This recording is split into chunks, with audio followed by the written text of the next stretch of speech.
Hello, hello. Welcome, everyone. Welcome back to today's Training Industry Leader Talk, L&D's role in building skills-based organizations, sponsored by Bridge, ELB Learning, GP Strategies, Interplay Learning, and Intrepid. I'm Emma, Marketing Associate here at Training Industry, and I'm thrilled to have you with us here today. Before we get started, I have a few housekeeping items to go over to help you interact with our speaker and get the most out of today's program. Throughout today's event, please feel free to use the chat window to interact with our speaker with any comments. If you have questions, please submit them with the Q&A icon in your toolbar below. We'll address all comments and questions throughout the event or at the end of the program during our Q&A section. At the end of your time with us, you'll notice a short survey will pop open in your browser. We'd appreciate your feedback on today's events. And as always, all of our sessions are being recorded and archived on trainingindustry.com, and you will receive an email with a link to the on-demand sessions and slides. If this is your first Training Industry event, we'd like to welcome you. Training Industry exists to make connections among learning and development professionals. We offer tons of resources to support your role in L&D, like live events like today's Leader Talk, as well as through articles on our website, our magazine, conferences, research reports, our podcast, and more. You can make Training Industry your go-to resource for learning solutions by visiting trainingindustry.com. We'd also love to hear about what you've learned from today's session on social media, so follow us and tag us to share your favorite takeaway with your colleagues. And now, without any further ado, it's my pleasure to introduce you to our speaker, Doug Donovan. He is the co-founder and CEO of Interplay Learning, the leader in immersive training for skilled trades. Dedicated to helping people build better careers and better lives, Doug works with the world's leading real estate operators to transform workforce training and improve operational efficiency. By leveraging immersive solution-based training, he empowers leaders in a multifamily to enhance the skills of their workers, reduce downtime, and improve safety and drive business success. We're so excited to have you here, Doug. Take it away. Fantastic. Thank you, Emma. Let me share my screen and we will get underway.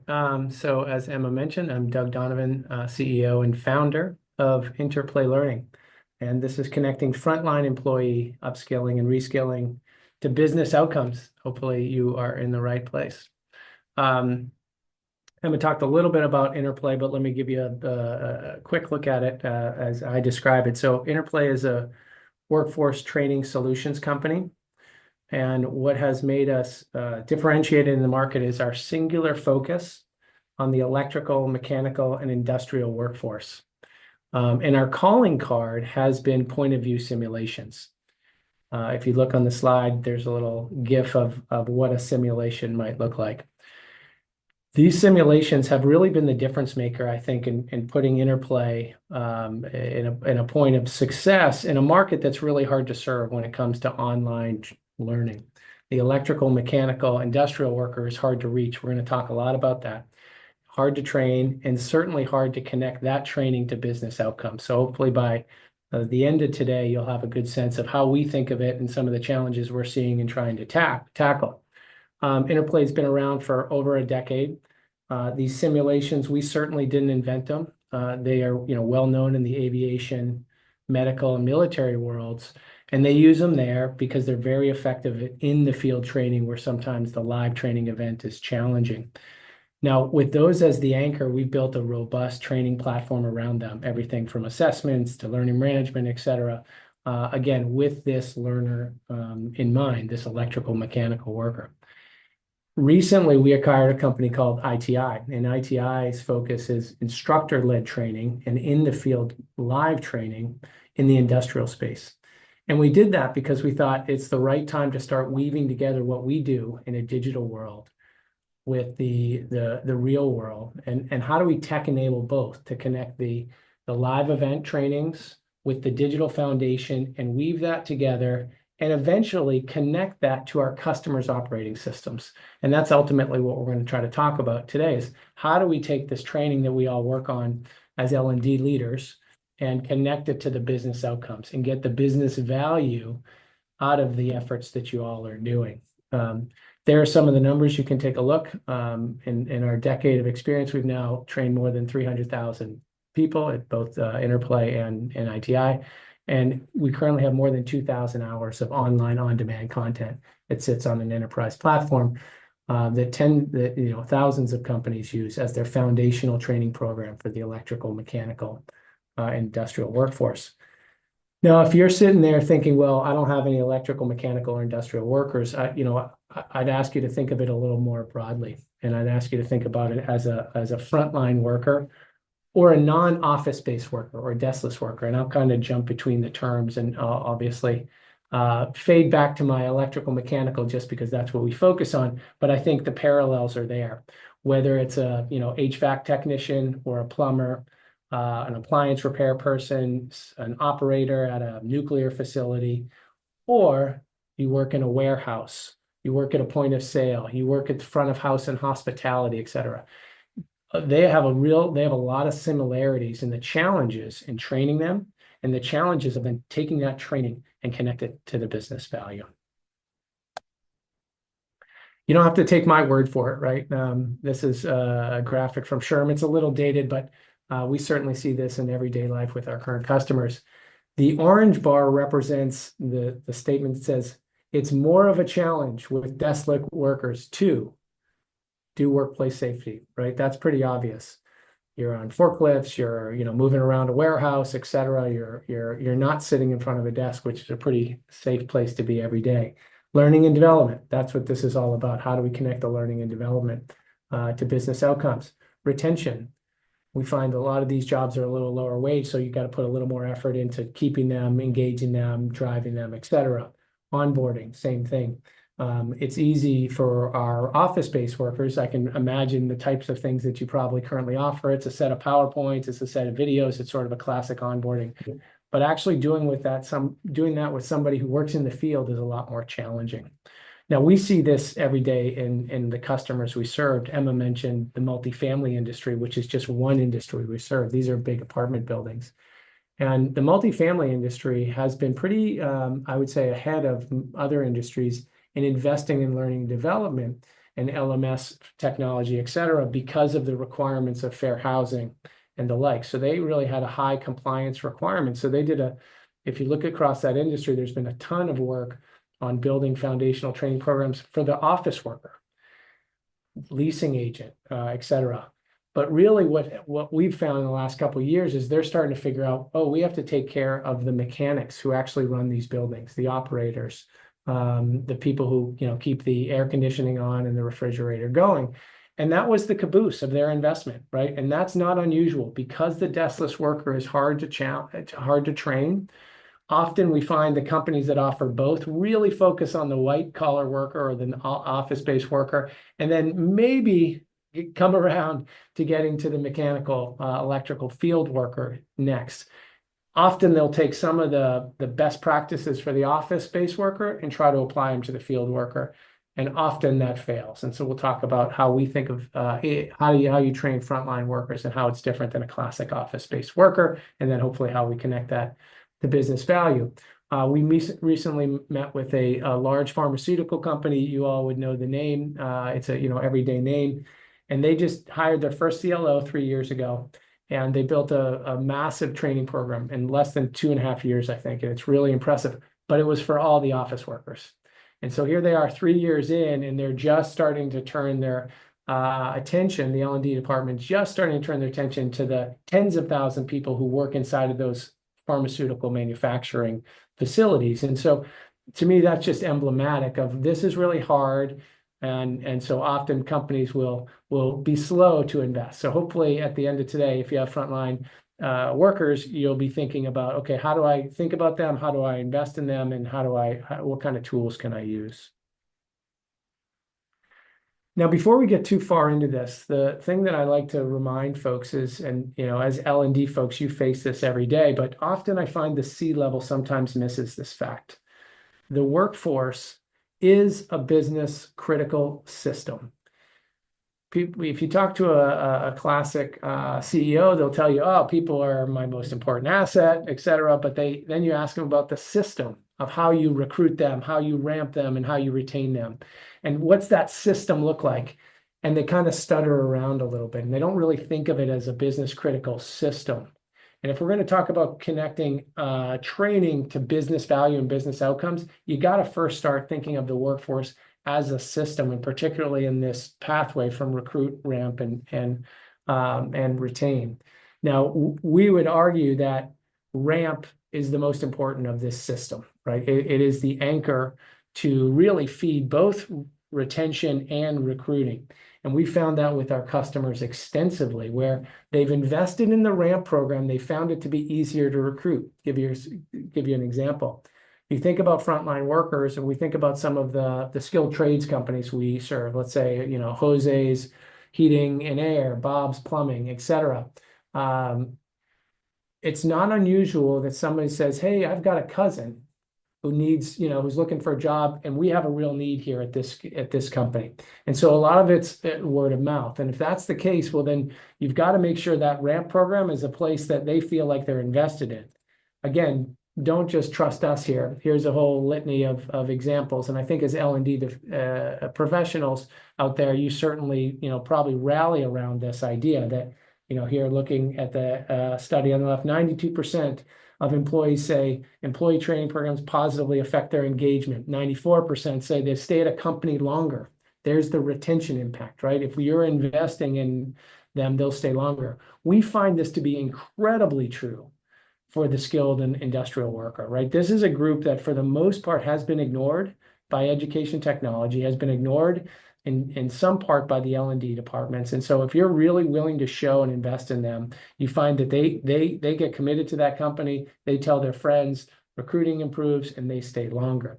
74% have high appetite to learn new skills. We've looked extensively at the 20s and 30s years old, and because that's who we're bringing into these industries today. And they will very quickly tell you they really care about career progression and visibility into skill development where they can go more than they care about today's wage. And so I think if we start there, we know we have an audience that's looking for help. We know we have an audience that's looking for better training solutions. So if we establish ramp, and I use the term ramp, but ramp could mean onboarding, ramp can mean reskilling, ramp can be upskilling, right? This is the whole lifetime development of a worker. It's not just simply an onboarding. Another word, ramp, sometimes gets pigeonholed there. If we look at that, we got to ask ourselves, well, if this is a business critical system, and we want to find the best way to train them, and we want to try to connect it to business outcomes, like the first thing we have to do is start breaking down how is it happening today, and how should it be happening? Now, I'd be willing to venture a guess that your frontline program probably has a lot of job shadowing. That tends to be the go-to, which by itself has a lot of value, and we'll talk about that. There's a challenge in that it's often not connected to anything else, but by itself is certainly very valuable. Often there's also paired with something like some online training, maybe a compliance training, something kind of click through, not really exciting, not about skill development, and sometimes kind of damages the online component because it's used primarily for compliance and not for skill development or personal advancement. And so we talk to our customers a lot about that, as how when you talk about online training, you got to make sure, one, you got to ask yourself, was the well poisoned because we just did compliance training? And can we really get them thinking about online training as skill development and career and advancement? So we look at one-on-one mentor training or job shadowing as a phenomenal tool. So we're not here to tell you that's not the case. In fact, I would argue that in any of our jobs, if you could find a great mentor and you could follow them for, let's call it 3 years, that would be a phenomenal way to learn a skill, a trade, a job, right? And get and advance a career. Obviously, that doesn't scale. That's just not realistic. So the question we had in Interplay more than a decade ago is, could we take what is primarily the best tool to train frontline workers, which is one-on-one mentor training, and build a system that scales, that mimics a great mentor, a great mentoring program, but yet can scale, particularly in industries where there's labor gaps, skills gaps, et cetera. There's this war for talent when it comes to frontline and skilled workers. And so it's hard with this, with a whole slew of workers the older seasoned workers retiring, like who's there to be a mentor? We know this is a problem, and we know it fundamentally doesn't scale as it's currently delivered. So what we did is break it down. We said, okay, so what does that job shadowing, or what does a great mentoring program look like? Again, if I were to follow you for a year, what would that look like? And let's talk about it in the trades that we spend a lot of time in, like HVAC. Number one, it's job relevant, right? We are not talking about theory, the theory of being an HVAC tech. We are actually out there in the field doing the job. So there isn't, anything more relevant than that. Two, there's an opportunity for procedural instruction.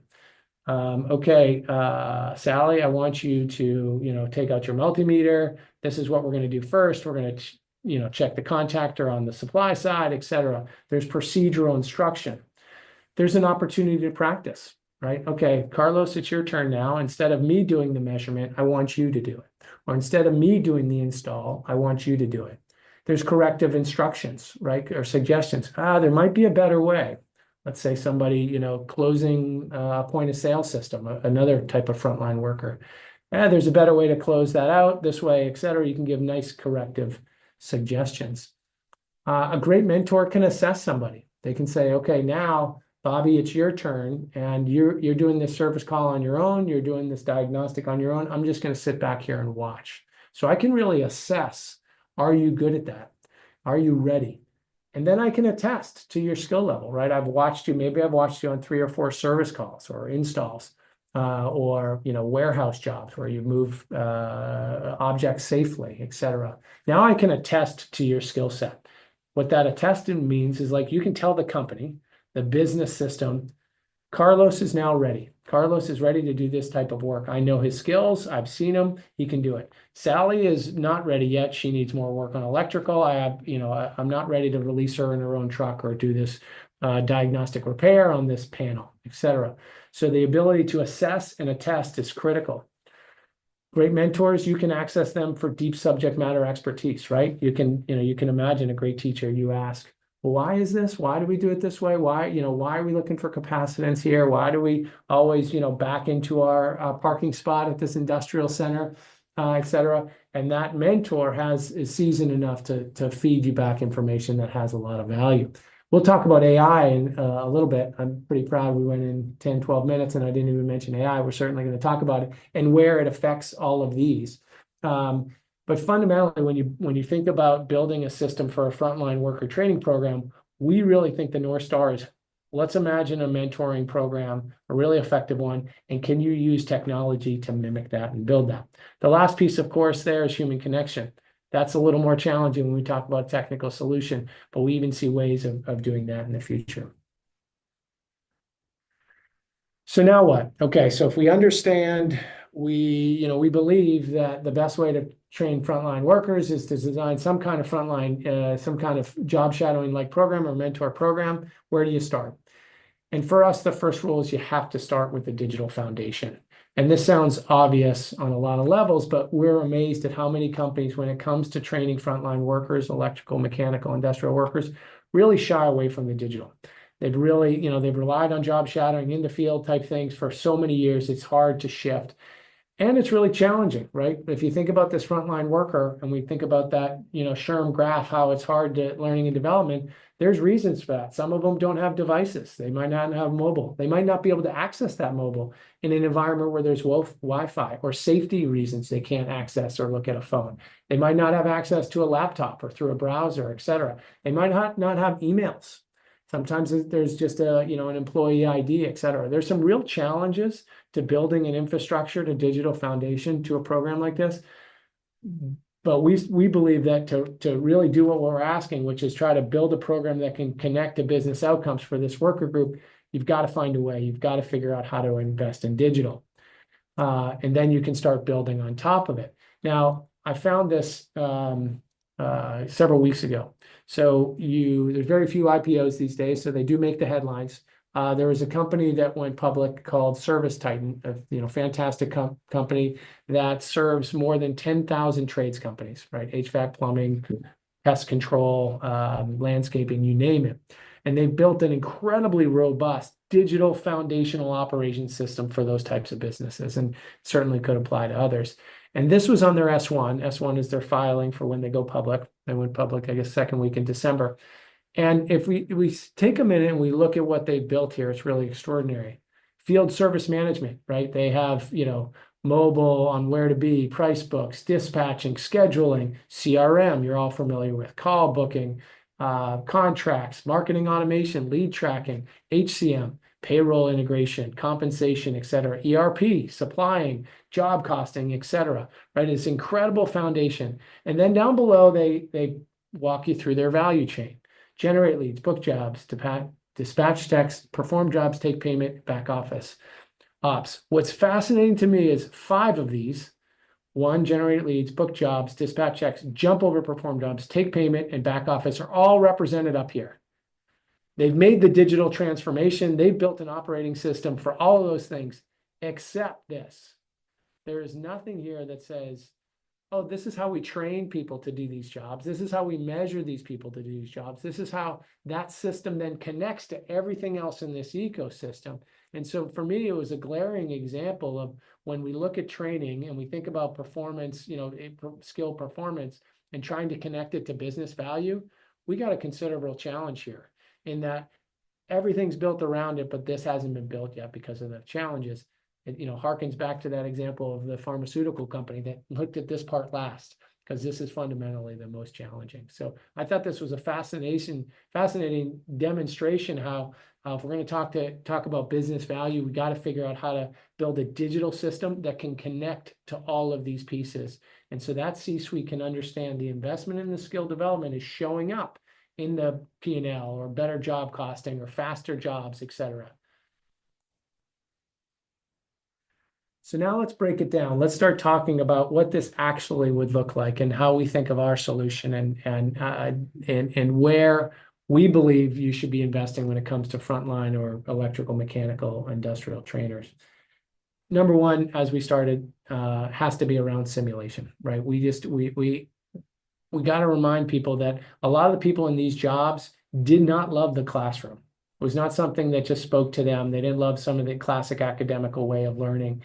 They want to be active. They want to be involved, et cetera. Part of the reason they like the hands-on jobs is that simulation is the closest approximation to that type of environment where you can really engage and make it effective learning. We hear a phrase a lot ever since our very beginning when we started standing up this online platform. Oh, this is training my technicians will actually use. Right now, understand if they had online training before, it was probably a glorified, PDF of a textbook on, the refrigeration cycle, and it was fundamentally just a PDF of textbook. That's not how this worker group learns. They want to be engaged, and the simulations allow us to do that. Now, at Interplay, we've been able to advance ahead of most in the market because we invested in building an authoring engine with the singular purpose of training people on things like installation, diagnostic, repair, equipment operation, procedure, preventative maintenance, like the tasks that we know these workers do every day. And we built a simulation authoring engine that allows us to build these types of effective learning simulations at scale. Now, that's not an easy thing to do.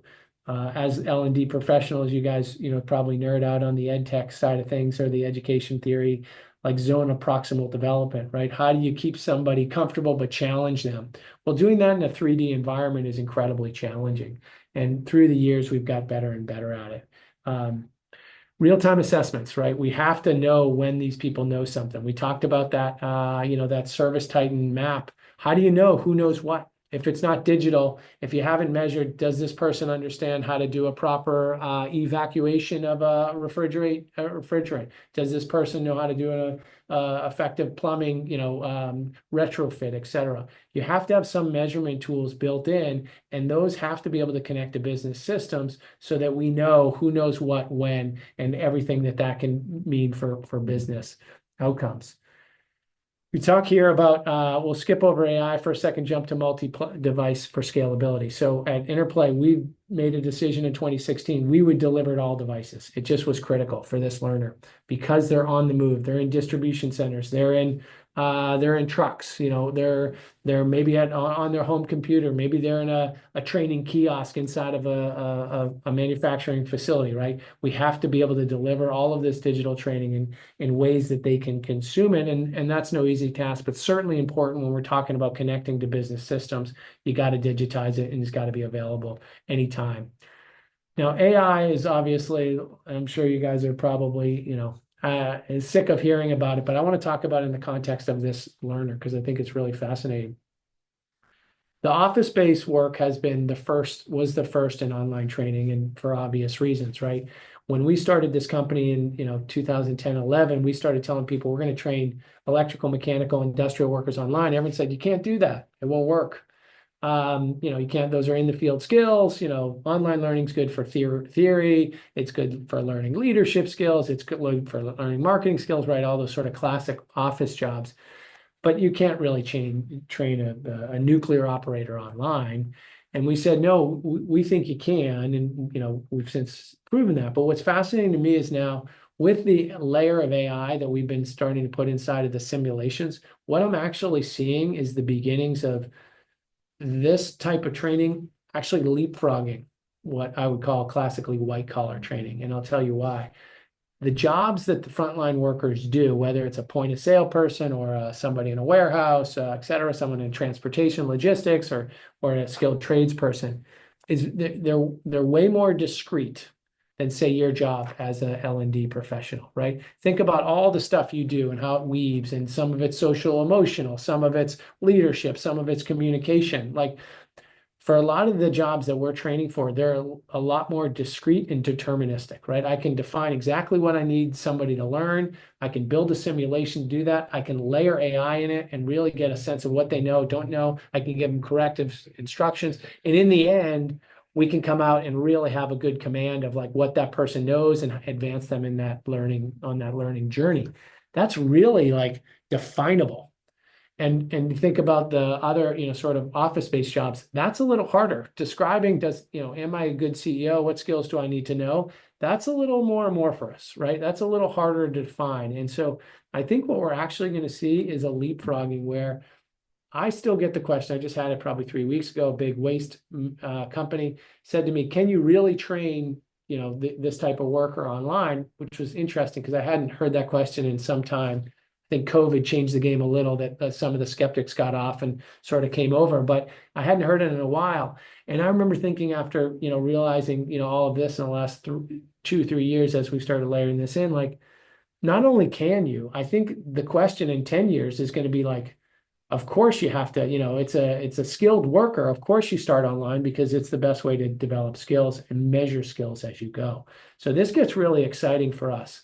And so when you add up all of this, think about what you have. You have, really skill development capability on relevant stuff. People have procedural instruction, they get, opportunity to practice, and they can demonstrate what they know and don't know. And then what that allows you to do is start connecting it to all those systems we saw on that service Titan graphic, right? You start connecting, here's Julie. Julie has this skills. I can dispatch her on this job because I know it's been measured. She has these skills. By the way, Julie took this electrical simulation. Look at her time to complete a task now on the factory floor. I'm seeing that time to complete that task shrink down. Now I'm starting to connect business outcomes to developed and measured skills, and that can only happen on a digital foundation. Now, I'm quick to say the hands-on component of this has to happen, right? It's part of the reason we bought ITI. And we're going to weave that in just the right way. But you have to start around this digital foundation. So what does this look like for the learner? A frontline learner coming in should expect immediate assessment, right? The one thing that we found that the good companies do is they quickly meet that learner, that person they hired, where they're at. They want to know, where are you in your understanding in these types of tasks that we're going to ask you to do. There are certainly different ways to do assessments, multiple choice, et cetera. we're really a believer in developing more and more simulated assessments that actually mimic the job or the activity in the field. It's hard to do, it's hard to measure, it's hard to do well, but that's where I think the future is, and I think you'll see more and more of that. And you'll see it, on mobile devices, you'll see it on desktops, et cetera, because you're going to want it to be real time. Having real time ability to assess is going to be incredibly valuable for building a program that can connect to business outcomes. Next, you got to deliver targeted training plans. Again, remember, this learner doesn't love, big theoretical learning. They really want to learn what they need to know to get better at their job and advance their career. And so building, discrete, personalized learning is certainly important. Again, a place where AI is really going to be helpful in the next couple of years. You got to track this. And this is one of those bullet points like, oh yeah, it's easy to say, but a lot harder to do, right? Use data to track progress and impact. And just by putting in impact, it feels like, problem solved. But we know how difficult that is. We struggle with it every day. We try to connect with our customers' operating systems to help measure what the worker is learning and what the outcome is in the field. Again, incredibly challenging, but something we try to tackle every day. Lastly, you need to align it to the company goals. We are surprised how often we'll find, let's say, a service manager who kind of says, I'm just going to throw a bunch of training over the wall. And there's not really the effort made to align it with, these are our company goals. This is where we're trying to get. These are the skills that I need to be developing for my workforce. All right, so hopefully you're asking yourself a couple of things. One, are we aligning our frontline worker to business outcomes, whatever those are? Do we have an L&D foundation that's connected to the business? Again, easier said than done, easy to ask, but I think it's something that we got to continue to challenge each other on how we connect this frontline worker to the business outcomes.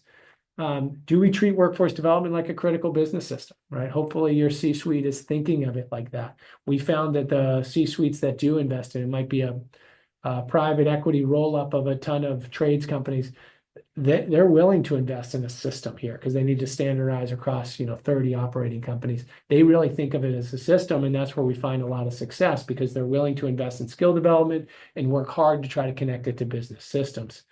And can it leverage the onset of AI? I think one thing I remind people is, especially for workers in the field in some sort, whether they're in a warehouse or at a point of sale or on a service call, there's no magic AI dust in the air, right? Like, you got to have some digital tools at their disposal to leverage that. Maybe it's before they get out there in a foundational training program where AI is helping them learn things faster or personalize their learning, or maybe it's accessing some kind of mobile device where you might be able to quickly access information. But if you haven't made the investment in digital, you can't leverage AI. It's simple as that. There's just not magic AI fairy dust in the field. Now, I will warn you one thing that often happens, and I haven't seen the questions, but it often comes up. Well, can't we just push more of this learning into the field with that learner, at the point of need? And I would caution against that. I think the cognitive load when you're in the field, if you're really doing live time learning, is really challenging to be able to recall and retain that information. I think the in the field has to be supported by a foundational training program. So you're using that in the field time to, get more efficient, maybe quick communication, quick reference, et cetera. And so be careful that, like, the promise of these AI tools in the field to solve the learning need at the point of need is, I think, a recipe for disaster. And I think we've seen AR devices, those devices that, maybe float a schematic, et cetera. We've seen most of them fail because I think they don't quite appreciate that learning is really challenging and has to be done in a place where there's high presence and your ability to retain and recall the information.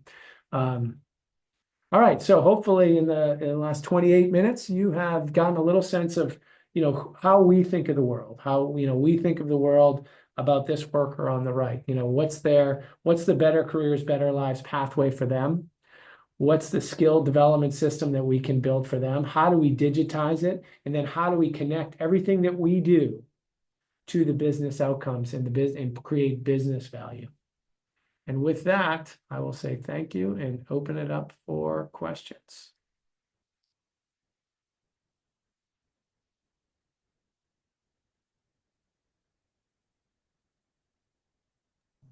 I'm looking through. Emma, do you have some quick questions to get us going? There's a lot of chats. Yeah, I have one here. Yep. This is from Jesse.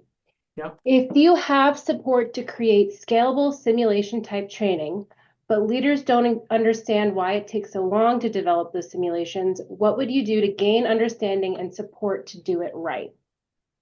Yeah, that's a great question. It's something when, I mentioned earlier, we were told, on day one, this won't work. You can't do this. And then we said, well, what about simulations? You could do it, it works in other industries. And they said, yeah, that's fine, but you can't do it at scale. And it's no good if you're just building one simulation. Can you build a catalog of simulations? So we tackled that head on by building an authoring engine to allow us to build it faster. So I would say for you, Jesse, like, one, keep looking for vendors. People are figuring this out, how to do it, quicker. Two, be really discreet about what you need and make sure you right size the effort, right? We have a massive catalog, but it's not all simulations, right? We figure out what's the learning objective. Is this best taught in a simulation, or is it best taught in a classic, voice over PowerPoint? Maybe it's the refrigeration cycle where you need to see some graphical representation of how that actually works. So I think one, be really thoughtful about what simulations you build and make sure you're leveraging what simulation's really good at, which is in the field where there's high variability, where it's primarily cognitive, right? You don't train somebody how to frame a wall in a simulation because it's pretty, linear and not, you don't need this sort of diagnostic capability or scenario-based training. Make sure you're leveraging what simulation can do. But these things are getting bigger, quicker and smarter. And so, yeah, just keep looking around for vendors. Great. Here's one from Natalia. Have you applied this for soft skill development? Yeah, good question. So we, as a CEO of a young company for years and years, and now we're feel like a real company, but I was really trying to keep us focused all the time. We're electrical, mechanical, industrial. Let's not try to do DEI training and be really good at training a maintenance worker. We just can't do that. So we've been very reluctant to go to soft skills. However, as we've started serving more and more larger skilled trades organizations, they've just had a gap. They just needed some soft skills. So we've started to layer in some of that. One, we layer in safety into the Sims itself. That was sort of first step. The next thing we did was start building some soft skills. We've got a small soft skill catalog, really industry specific on the things we know that those tradespeople need or industrial workers need. We don't have a broad one. We'll never be great at that. We're going to let someone else be great at that. But we do have some foundational stuff where we think it's really necessary. But the theory should hold, right? Like, you should be able to put people in a simulated environment to engage with a homeowner on the diagnostic you're asked to do, or tell them why you have to replace their system, or you're in a big factory and there's downtime, like, and there's soft skills required to communicate that the right way. Like, this is very doable in the environments we've created. Great. Okay. I'm Here's looking through one. here. Just, yeah. There was a question about VR. I see some chatter. I'm not going to read it all. I'll tell you about VR. So all of our simulations work in virtual reality. It is nothing short of phenomenal on its own. Like, when you're actually in there, it's, the learning presence is high. You're moving your bodies, all those things for good learning science. And the challenge is VR is still not easy to use. It's not easy to trial, and it's not really compatible with how we live our lives every day. And so we don't push it very hard on our customers. We really make sure the customer is ready for it. They have technical patience and they have the capabilities. Now, we have some big unions that use it. Those are very sophisticated training companies, and they have training facilities, and they use it because you can do tons of scenario-based learning. You can do things that were high consequence situations that you can't do on real equipment, et cetera. So the VR is incredibly powerful. However, most of our customers use that exact same simulation on a 2D device. It might be a tablet, it might be a desktop, or it might even be mobile on some of the lighter simulation type work. So we're sort of cautious on VR. We love the power of it, but we recognize the challenges still exist. And a decision we made back in 2016 when we built that authoring engine I mentioned was a key decision point was, should we go all VR? Because it certainly was tempting, given how powerful and how good the learning can be. And we decided, just like I said earlier, this worker is all over the place. You got to deliver all devices, and so we've rallied around that.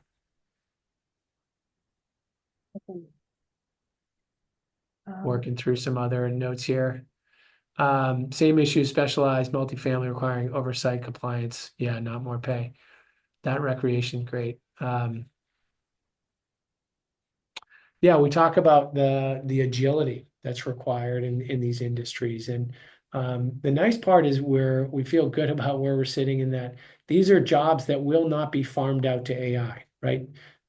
People are still going to be climbing in attics. People are still going to be, climbing under machines to make sure that the mechanics work to keep that production line running, right? We're not quite there yet on the robotics plus AI to do that kind of work. And I think much of my lifetime, I don't think we'll see it for most of the jobs we're seeing. That being said, like the digital foundation allows you to be really agile, right? Like if we want to change something in a simulation because, oh, nobody's using these types of inverters anymore, they're using a new type, we can quickly iterate on that inside of a digital environment. All of our digital stuff is CG, meaning we don't do videotaping of anything. It is all computer graphics, so you can make switch outs pretty easily. And we think that's really important when we're talking about this frontline worker whose jobs do change quickly, and you have to be able to iterate the content rapidly, right? There's some content that's good for a lot longer, right? DEI content or, sexual harassment content, like that has a, shelf life. That's not going to age as much as sometimes this electrical mechanical stuff where there's rapid change. Doug, here's one from Jennifer. What are your thoughts on where and how far this training can go in the future, thinking of in 10 to 20 years?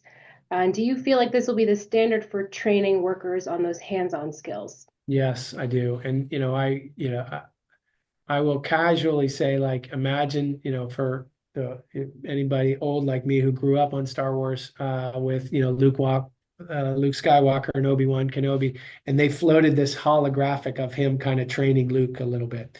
And I know it sounds crazy and sci-fi, but the idea of like sort of this virtual mentor taking somebody through a simulation is not far-fetched at all. Like we can see it happening. We put an AI agent inside of our simulations and have it observe and then read out what somebody knows and doesn't know.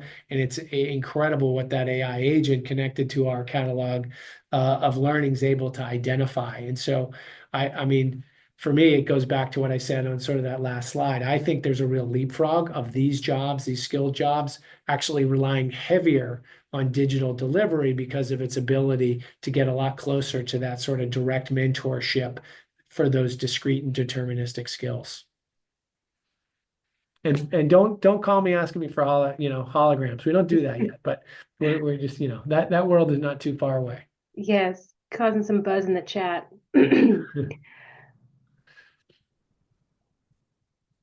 Yeah, you can't go wrong mentoring. All right, so as somebody a large refrigerant reclaimer and simulation like this would be amazing safety tool, especially processing A2L. So that's Stephanie's asking about A2L, which is a refrigerant that the industry is moving to, and it's dangerous, and you have to have a certification to touch it. And I talked about right sizing when you invest in simulations. That's the perfect type of example, right? Where there's high consequence. There's a reason simulation started in aviation. There's in military medical, right? High consequence environments that are really hard to train in. That type of refrigerant that you're talking about is exactly that. We know it's dangerous. So that's we actually have content on A2L conversion. So we're right there with you, Stephanie. I think we have time for one more question. We're going to take this question from Raymond. You talked about multimeter training earlier. How do you take something like using a digital multimeter, which in its entirety is a massive undertaking, and break it down into what maintenance workers need and when they need it? Because in doing that, you have to presume certain base knowledge or cut to some foundational info. Or do you undertake a comprehensive course that can be navigated by the learner? That's a great question. Somebody knows this trade. They know a lot of these trades run right through the multimeter, right? That is a critical tool. It's like our keyboard in day to day if you're an office worker. And we do have we start as beginning as what is a multimeter? and multimeter basics. And so you're learning. We even have lab simulations. In fact, I thought this initially when the team wanted to build it. But remember in sixth, seventh grade, where you had the table and you had the bulb and you had some kind of device and you were connecting the switches and you were making the bulb turn on, right? We all did that in sixth and seventh grade. We actually have simulations for that. And we put a simulation, a multimeter in them so you can take measurements. Oh, I can see the voltage. And you have Ohm's law up on the wall with that, scribe it out as you're sort of demonstrating how this electrical circuit works. So we start at the very basics. And yeah, you can, those things we could have tens of hours of courses just on multimeter alone. We don't go that far. We really give you the fundamentals. But you really feel like you have a good command of the multimeter, and you can assess on it. That's the other thing. Like we've had companies in the commercial HVAC space say, if I can show somebody is an expert on this multimeter and these primary activities, I'll give them a $4 an hour raise because it's such an important tool for job productivity. Awesome. Well, we are out of time. So if there's any questions that are unanswered in the chat, Doug and his team are going to receive those. And I think we have his contact information probably in that deck or on our website. But thank you all so much for your participation. And thank you, Doug. This has been such a great presentation. Thank you, everyone. Appreciate it. All right, y'all. Bye-bye. We'll be taking a 15-minute break, and up next, we have Ellen Burns-Johnson, Scott Province, and John Penzel from ELB Learning for their session, Beyond Buzzwords, How L&D Drives Skills-Based Organizations. In just a moment, I'm going to close this session. You can join the next session by returning to the event lobby and clicking on the Sessions tab. I hope you all stick around for the next one, which will begin at the top of the hour. Thank you all.